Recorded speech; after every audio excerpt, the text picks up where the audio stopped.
Anong ganap sa mundo ng showbiz? Nagtapat di umano si Andrea Brillantes kay Catherine Bernardo tungkol sa kanila ni Daniel Padilla.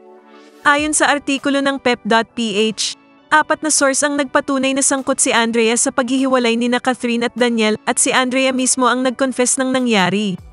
Ang impormasyon na nakuha ng PEP ay naghiwalay ang Kathniel noong September 30, 2023. Minabuti nilang manahimik tungkol dito sa loob ng 2 buwan.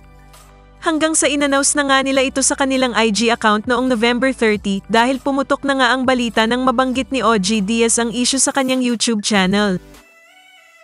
Sinabi daw ng source na nagkita si Andrea at Catherine bago ang paghihiwalay. Tumawag si Andrea kay Kath sa telepono dahil gusto niyang makipag-usap ng personal.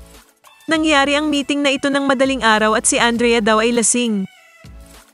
Sinabi daw ni Andrea na totoong nagkita sila Daniel noong araw ng birthday celebration ni Carla Estrada noong November 2021. Ang bahay ni Daniel ay malapit lang kay Carla. Sinabi daw ng source na walang alam si Carla na nagkita ang dalawa. Sa panahong iyon, 25 taon pa lang si Catherine. 26 naman si Daniel at 18 si Andrea. Hindi daw alam ng source ang dahilan ng pag-confess ni Andrea kay Kath. Nang magtagpo ang dalawang aktres, ipinakita ni Andrea kay Kath ang palitan ng kanilang mga mensahe ni Daniel. Pinakita ni Andrea kay Kath lahat ng landian nila ni DJ sa text. Sabi ng source, may message pa raw na sinabi ni Daniel kay Andrea, ayusin mo yan.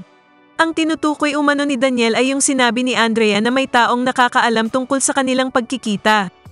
Ayon sa source, nang pumunta si Andrea sa bahay ni Daniel, nasa cool-off stage sila ni Andrea at Seth Fedlin.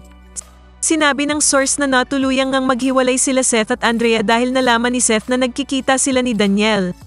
Binigyang diin ng source na ang pagkikita ni na Andrea at Daniel sa bahay nito ay nangyari lamang ng 1 beses.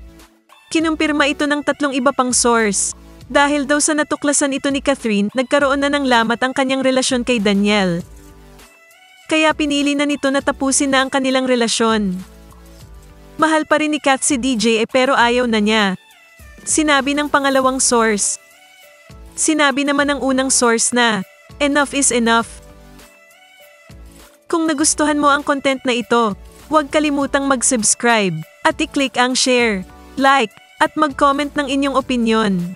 And favor naman po, please don't skip the ads.